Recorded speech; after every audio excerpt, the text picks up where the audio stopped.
Bonjour à tous et bienvenue sur le format M1 Club. Aujourd'hui nous nous retrouvons pour la vidéo du mois de mai avec le canoë de Nègrepelisse. Nous allons interviewer le président du club, Thomas Fauvel, et en découvrir un peu plus sur cette pratique. Je vous laisse me suivre. Bonjour Thomas. Bonjour Théo. Merci de vous accueillir ici à Nègrepelisse dans cette base de canoë. Bienvenue. Pourriez-vous nous parler de votre club sportif et de la fonction que vous occupez ici s'il vous plaît? Je m'appelle Thomas Fauvel, je suis président du club canoë à Nègrepelisse. C'est un club qui est un peu historique, hein. C'est le premier club sportif de canoë du Tarn-et-Garonne. Il a été créé en 1985, donc ça va bientôt faire la 40e bougie. Et les missions sont toujours les mêmes, c'est développer l'activité au sens large du terme, promouvoir, encadrer et former. Donc ici c'est pour ceux qui ne l'ont pas encore compris, c'est un club de canoë du coup. Ouais. Donc le sport pratiqué, il n'y a que le canoë? Alors derrière la terminologie Fédération française de canoë-kayak et sport de pagaie, parce que ça a été rajouté il n'y a pas longtemps, il y a à peu près une quinzaine de disciplines. Donc en fonction, on a quelques extraits derrière nous, en fonction de la discipline, on a des bateaux un peu spécifiques. Donc on a du sportif, on a du loisir, on a pour les personnes en situation de handicap. Ça dépend aussi du milieu dans lequel on pratique. Donc en Tarn-et-Garonne, on est plutôt sur de l'eau calme et de l'eau vive, mais ça nous arrive aussi à aller en mer. Donc en fait, c'est du canoë-kayak uniquement. Mais il y a beaucoup d'activités derrière ce terme-là. C'est vrai qu'on le résume souvent à l'activité estivale du plein été, mais en fait, c'est même pas 10% de ce que représente la Fédération Canoë. Et en tout cas, on en a un aperçu ici à Nègrepelisse. Est-ce que justement, vous pouvez nous parler des aménagements, des horaires d'entraînement et des différentes compétitions? Alors du coup, en fait, en fonction de la période de l'année, parce que l'activité canoë-kayak, c'est quand même assez saisonnier comme activité. Donc bien sûr, il y a les sportifs qui fonctionnent à l'année, hein. On a les adultes et les jeunes qui sont plutôt là le week-end. Mais après, on touche beaucoup de publics différents. Donc on va vraiment de la petite enfance à partir de 5 ans au sport santé. On fait du sportif haut niveau, on fait du personne en situation de handicap, on fait les scolaires, on fait les centres aérés, on fait l'excursionnisme bien évidemment, mais on fait aussi de l'itinérance. Et en fait, en fonction de la période de l'année, notre volume d'activité n'est pas la même et le public qu'on touche n'est pas le même. Mais pour vous donner une idée, l'hiver c'est plutôt le sportif, printemps, automne on est sur du scolaire, périscolaire, handicap, et la pleine saison été, voilà, c'est la pleine saison, donc on est plutôt sur du tourisme. D'accord, ok. Est-ce que vous pouvez nous partager quelques réussites ou moments mémorables de votre club, ou même des fois où ça s'est moins bien passé? Comment vous avez réussi à tout surmonter? C'est vrai qu'en 40 ans, on en a vu des choses. On va dire que l'activité, elle est la même depuis 40 ans, mais c'est le monde dans lequel on évolue qui est différent. Donc c'est sûr qu'on doit toujours s'adapter, mais on a l'avantage dans le canoë-kayak d'être un sport où on doit s'adapter, puisqu'on est, on est tributaire de la météo, des conditions climatiques, du niveau d'eau. Donc c'est pas quotidien, mais chaque année c'est un nouveau départ. Il faut s'adapter aux conditions et aux consignes bien évidemment dans lesquelles on baigne.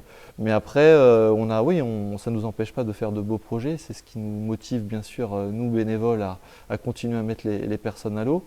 Et c'est vrai que là dernièrement, le gros projet qu'on a, c'est le handicap qui évolue, donc le canoë et le paracanoë, qui marche super bien, qui est au final un milieu très petit, qui est très discret d'ailleurs.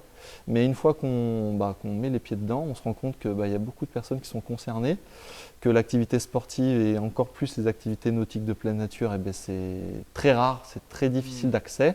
Et on a l'avantage, nous, au canoë Nègrepelisse, de pouvoir permettre tout type de handicap d'aller sur l'eau. Et du coup, est-ce que vous pouvez nous partager quelques réussites, peut-être dues au paracanoë ou alors même dans le club en général? Alors, il faut savoir que dans le canoë, on différencie bien le loisir et le sportif. Bien sûr. Parce que vraiment, de par le fait qu'on touche vraiment beaucoup de personnes, on a fait le choix, nous, en interne, de ne pas nous spécialiser dans une discipline. Comme je dis, il y a une quinzaine de disciplines dans la fédé de kayak. Nous, notre objectif, c'est vraiment de faire découvrir les 3 types de milieux, qui sont l'eau calme, l'eau vive et la mer. Et presque, en tout cas on essaie, toutes les disciplines des sports de pagaie. Donc c'est ce qui fait qu'on touche un petit peu à tout. Le gros avantage à ça, c'est que comme on touche beaucoup de publics différents, on trouve toujours un outil qui s'adapte à eux. Et c'est l'avantage des bateaux qu'il y a derrière nous, c'est comme ils sont tous différents, on ne peut pas toucher un très gros volume de personnes à un instant T sur le même bateau, mais on peut vraiment toucher tout type de personnes, et ça c'est un plus. Et en fait c'est ce qui fait, en tout cas dans votre question, ce que j'appelle la réussite, c'est qu'en fait tous les projets que l'on porte ou qu'on nous demande de porter, ils aboutissent. parce qu'en fait, on a les outils, les compétences et la mentalité surtout pour vouloir faire les nouvelles choses. Bien sûr, rien que de vouloir se développer, quand on voit des jeunes dans le club dans lequel vous êtes, c'est quand même déjà une forme de réussite, c'est une réussite même. Et alors de pouvoir se diversifier sous forme de différentes activités, ça reste une réussite en plus. Et en termes de compétition, est-ce que vous avez eu récemment des réussites, ou alors peut-être même des désillusions, on peut en parler aussi, c'est pas tabou. Mais Alors il y a deux choses sur la compétition. Donc nous on a la partie académique, donc ce sont les rencontres entre les établissements scolaires, et on a la partie fédérale qui est la rencontre entre les clubs. Donc nous, le club de Nègrepelisse, on est focalisé sur les jeunes principalement. Une fois arrivés à l'âge adulte, ceux qui veulent continuer, généralement ils sont un peu plus autonomes, on les accompagne si besoin, mais c'est plutôt autonome. On n'a pas le cœur dans le club compétitif, mais on accompagne ceux qui veulent le faire. Donc on a la chance d'avoir à Nègrepelisse un collège qui est moteur dans l'activité, et justement il y a eu le championnat académique hier à la base de Saint-Nicolas-de-la-Grave, puisqu'ils changent d'endroit chaque année. Donc Nègrepelisse, filles et garçons ont tout remporté, et il y a eu notamment l'activité kayak dedans. Et bien évidemment ce sont les entraînements qu'on fait avec eux tout le long de l'année qui permettent en tout cas une partie de cette réussite. Oui, donc bravo à eux bien évidemment, mais en tout cas on recherche avant tout de permettre aux jeunes ce qui sont les valeurs du sport, qui sont en lien bien sûr avec les événements qui vont arriver, le dépassement de soi, le partage, la cohésion. Et c'est vrai que ça marche bien. Et l'avantage d'avoir en plus des cadres de clubs, des bénévoles qui sont les profs de sport principalement, qui poussent derrière, le match école et club, ça donne des résultats. Ouais. Justement, j'allais en parler au niveau des partenariats et collaborations. Donc là, vous venez de parler d'une sorte de partenariat avec le collège du coup, de Nègrepelisse. Oui. Est-ce que vous pouvez nous parler de d'autres partenariats ou de collaborations où est-ce que vous êtes connu localement au-delà de ces partenariats? Alors oui, en tout cas c'est mon point de vue, on est super bien intégré dans le tissu territorial. Donc le club lui il a 40 ans, donc moi j'ai moins de 40 ans, donc je viens à la suite de prédécesseurs qui se sont bien investis dans le tissu local, et c'est ce qui nous permet aujourd'hui, au regard des personnes qu'on touche. Donc par exemple sur le handicap, on travaille avec le comité handisport et le comité du sport adapté. Avec le sportif, donc on a tout le côté académique, donc forcément le réseau école. Alors il y a le côté sportif, mais il y a aussi le côté loisir. Donc nous, d'abord, on touche toutes les écoles avec le côté éducatif, avec un volet éducatif, environnement, sécurité, sportif. Et après, les établissements, mais généralement c'est les profs qui sont porteurs, qui ont envie d'aller plus loin que ces cycles de canoë-kayak, mettre le pied aux sportifs. Mais nous, on les accompagne. Voilà, nous, on est vraiment là pour ça. Et après, bien sûr, tout ce qui est élus locaux, quels qu'ils soient, les familles, bien évidemment. Après, il y a tout ce qui est association ou organisme autour de l'eau, parce qu'on est des acteurs de l'eau, donc on a un droit de regard et un droit de consultation sur tout ce qui peut se faire. Bref, on est là à la fois sur le sportif, à la fois sur l'éducatif, à la fois sur le social et à la fois sur l'environnement. D'accord. Donc sur cette collaboration avec les collèges, ça c'est quelque chose qui était motivé du coup par le collège en premier, ou c'est vous qui avez… Non, les liens, dans 99% des cas, c'est nous qui les initions. Alors parfois les rencontres se font de manière fortuite parce qu'un prof ou un institut vient faire du kayak l'été et se dit ce serait chouette de faire ça avec mes écoles. Et bien pourquoi pas. Ou parfois c'est une rencontre, nous on va voir le directeur ou directrice, on leur propose le projet pédagogique. Et ils font, c'est une très bonne idée, c'est vrai qu'on n'a rien.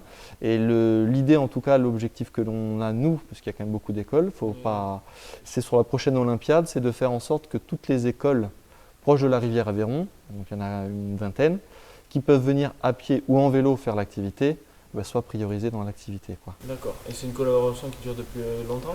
Au collège de Nègrepelisse, ça va faire plus de 10 ans, ça va faire presque 15 ans. Peut-être l'année prochaine, on sera 15 ans. Et après, on est sur une moyenne entre 8 et 1 an, puisque chaque année, en fait, on essaie. Il y en a qui arrêtent, parce que généralement, quand il y a un prof qui s'en va, ou un directeur qui change, ou un institut qui se retire, ça peut arrêter des dynamiques. Donc c'est pour ça qu'il faut toujours être, chaque année, dans la dynamique de chercher de nouveaux établissements pour éviter de se retrouver… Après, si ça marche, ça vous fait un peu de publicité quand même. Ouais, ça fonctionne bien. En tout cas, tout le monde est ravi. Dans 90% des cas, les établissements reviennent d'année en année. Mais après, ce qui peut changer aussi, c'est les déplacements, c'est les budgets, qui sont tributaires des budgets qui leur sont alloués. Donc forcément, si les déplacements sont réduits ou si le budget sport est réduit, on s'adapte. Alors c'est toujours agréable de pouvoir faire du canoë. En tout cas, c'est les retours que l'on a nous et auxquels on y prête beaucoup d'attention, c'est qu'est-ce que ça apporte et qu'est-ce qu'ils en retirent.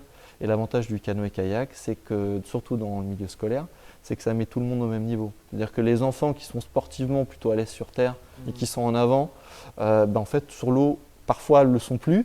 Et ceux qui, inversement, sur terre, ne sont pas forcément sportifs, sur l'eau, deviennent très à l'aise. Et ça remet vraiment tout le monde à pied d'égalité. Pour ça, le canoë-kayak, c'est très porteur.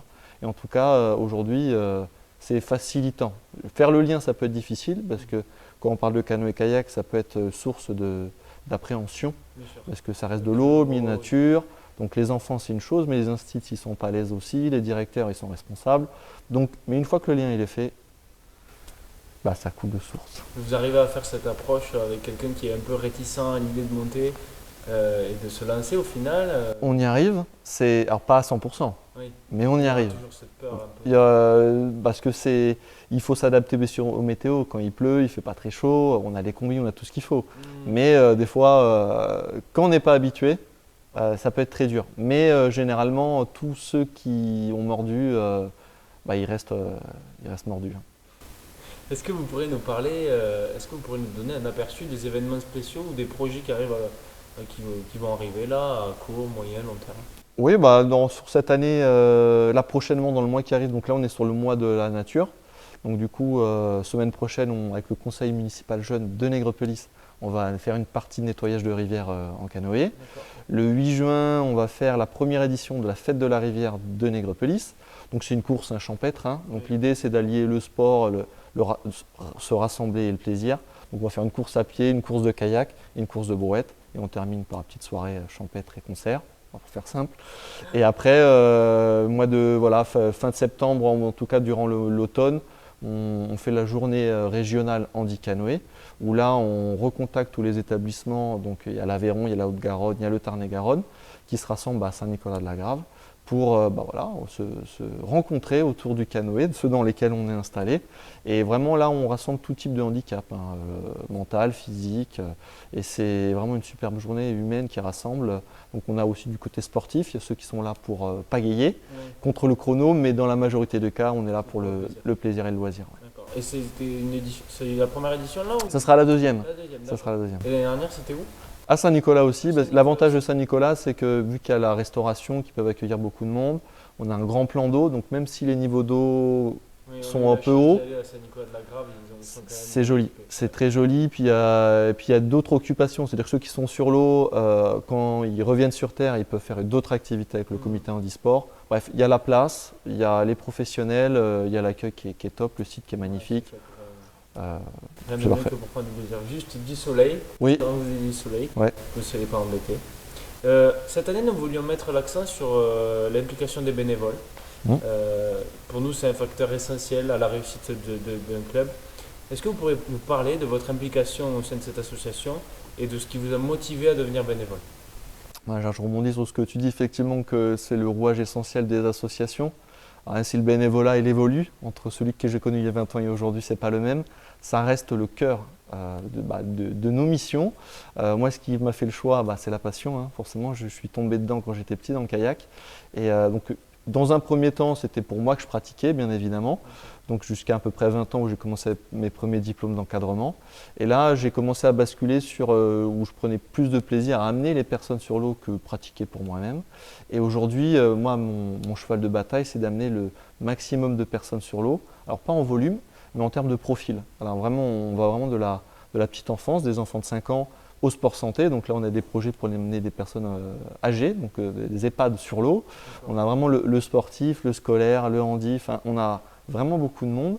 Et l'avantage que l'on a, nous, je reste persuadé que le canoë-kayak, c'est un outil qui s'adapte parfaitement à tous les publics. Et en fonction de l'objectif que le public a, on arrive à l'offrir.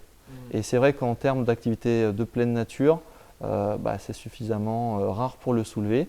Et on a aussi cet avantage-là, c'est que on a Nègrepelisse, on a parlé de Saint-Nicolas-de-la-Grave, donc nous on est en perpétuel mouvement, la base elle reste fixe, mais bien sûr nous on se déplace au maximum au plus proche des structures. C'est pour ça que le club de canoë Nègrepelisse, il a un rayonnement jusqu'au département, parce qu'on forme aussi et en fait on intervient là où il y a besoin. Et c'est vrai que sur le département, entre les gorges de l'Aveyron et Saint-Nicolas, il y a Montauban, il y a Moissac, il y a tout le linéaire Aveyron, il y a la Française. Et en tout cas, ça fait plaisir de voir que toute l'année, on arrive à amener des personnes sur l'eau. Si vous deviez adresser un mot à la face caméra aux gens qui nous regardent, qui nous écoutent, quel message vous donneriez pour que des bénévoles qui sont encore peut-être réticents mais qui ont toujours quelque chose à offrir, il y a toujours quelque chose à offrir dans le bénévolat, qu'est-ce que vous diriez à la face caméra pour que les gens vous rejoignent? En fait, on a toujours besoin de bénévoles, ça c'est une certitude. Je pense que le canoë-kayak, avant de s'y investir, il faut un peu pratiquer. Et c'est vrai qu'ici, on est porte ouverte. C'est-à-dire que peu importe la période de l'année, vous nous appelez, vous pouvez venir. Je pense que vous l'avez bien compris en fonction du profil que vous avez, que ce soit pour vous ou quelqu'un qui vous entoure. Eh bien, on a, je pense, une séance qui sera adaptée pour vous. Que vous vouliez y aller pour la journée, que vous vouliez y aller pour l'année, que vous vouliez naviguer que l'été, un groupe d'amis, en famille. Eh bien, en fait, le bénévolat aujourd'hui, en tout cas, qui est le profil du club, c'est plus l'adhérent qui est là, qui pagaie toute l'année. Maintenant, le bénévolat, il a plein de profils différents. Et en fonction du profil que vous avez, moi, je reste persuadé qu'au club Canoë Nègrepelisse, il y a une place pour, parce que le bénévolat, ça change. Il y en a qui partent, il y en a qui arrivent. C'est ce qui fait la force d'une association, c'est de composer avec les qualités et les envies de chacun. Donc bien sûr, moi, vous êtes tous les bienvenus. Toi en premier, hein, Théo, bien sûr, maintenant que tu es assis dans un canoë, il va falloir aller sur l'eau. Mais c'est sûr que pour comprendre l'esprit canoë, il faut venir avec nous sur l'eau. C'est vrai qu'on a tous eu des a priori par rapport à l'activité canoë-kayak. Et tu l'as dit, parfois ça peut faire un peu peur et on ne franchit pas le pas. Mais c'est vrai que nous, on est vraiment dans cette pédagogie de pouvoir amener tout le monde sur l'eau. Et donc, faut nous faire confiance et venir nous contacter pour venir sur l'eau. Donc si vous avez envie de faire du canoë, n'hésitez pas à venir au canoë Nègrepelisse. C'est très bien, on est super bien accueillis en plus. Donc profitez-en. Dernière question, oui. Jeux Olympiques et Paralympiques approchent à grands pas. Vous Oui. savez, c'est notre année décisive à Paris 2024. Oui. Qu'est-ce que ça représente pour vous? Est-ce que vous avez prévu de les suivre ou d'y assister? Alors qu'est-ce que ça représente pour moi? C'est le rendez-vous à pas manquer. C'est le rendez-vous à la fois sportif, bien évidemment, parce qu'il y a quand même pas mal de sports représentés, et notamment le canoë-kayak, à l'image de Tony Estanguet, qui est le président. Donc j'espère qu'on brillera aussi bien qu'il a brillé. Après, c'est sûr que les Jeux Olympiques, c'est les valeurs du sport, hein. C'est le partage, c'est se rassembler, c'est le respect, donc de soi, des autres, mais aussi du monde qui nous entoure. C'est la fraternité, la convivialité, enfin, c'est toujours un très bon moment. Donc oui, j'ai prévu de le suivre. Bon, par contre, c'est en pleine saison, donc je vais travailler. Oui. Je ne serai pas dans mon canapé à regarder la télévision, mais on aura un écran, bien sûr, à la base pour suivre les événements kayak, en tout cas. Selon l'horaire, parce que j'ai les jours, mais je n'ai pas les horaires, on se fera des petits rassemblements en club, en tout cas, ce sera donné. Que l'idée, c'est de partager autour de l'écran, au cours de nos compétiteurs. Et après voilà, hein, moi, dans tout ce que j'ai envie de dire, c'est que moi, j'y crois. En ces Jeux Olympiques. En plus, c'est à Paris, bien évidemment. Je crois à nos champions, je crois aussi à tous nos supporters. En tout cas, je le vois au niveau local. Ça ne perd pas de dynamique, le Jeux Olympiques. En tout cas, pas dans le monde du kayak.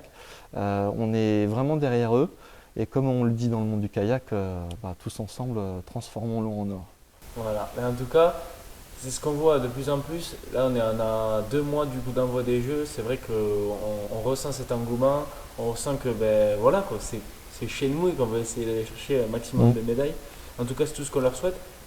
Et alors, est-ce qu'on va avoir des médailles en canoë-kayak ou pas? Moi, j'en suis persuadé. J'ai pas de pronostic non plus. Après, c'est vrai qu'on a une nouvelle discipline qui est arrivée. Donc là, on a le slalom, on a la ligne et il y a le kayak cross qui est sorti cette année aux Jeux Olympiques. Donc là, c'est un peu du slalom mais en mode bagarre avec 4 personnes qui partent en même temps. C'est un régal. Donc on a beaucoup de Bretons qui représentent la France. Bon, je crois en la Bretagne, c'est un pays d'eau quand même. On a quelques-uns du sud-ouest, mais un peu moins. Ils n'ont pas été très sélectionnés cette année. Mais après, c'est la loi du sport, hein. C'est beaucoup d'émotions. On est derrière eux. On a bien sûr pas mal de joie, d'attention, mais aussi de la déception. Tu en as parlé tout à l'heure. Dans tous les cas, voilà, ça reste la fête. Qui gagne ou qui gagne pas. Ouais. pas de problème, on sera là. Et il y a aussi les Jeux paralympiques du coup, avec le Oui. para-canoë. Est-ce que Oui. c'est la seule discipline en canoë ou... Ouais, le paracanoë, donc c'est fort, c'est-à-dire qu'on a cet avantage-là en canoë de pouvoir rendre le sport accessible aux personnes en situation de handicap. Bon, faut voir, ils sont costauds, hein. Dire que c'est des handicaps, mais une fois dans le canoë, c'est ce que je disais tout à l'heure, c'est qu'une fois sur l'eau, ça met un peu tout le monde sur un pied d'égalité et on en oublie le handicap. C'est-à-dire que quand on voit les personnes du paracanoë, parfois on se demande si c'est vraiment du paracanoë. Et c'est ça qui est fort dans le canoë, c'est qu'on arrive à oublier nos différences. Et ça, c'est beau. Il y a toute la force mentale en plus qui va avec. Donc... En tout cas, merci de nous avoir accordé cette interview. Écoute, merci d'être venu. Ici. Et n'hésitez pas, encore une fois, le canoë à Nègrepelisse. C'est facile à trouver. Tapez canoë Nègrepelisse, vous nous trouverez. Merci Thomas. Avec plaisir. Bonne continuation. Merci.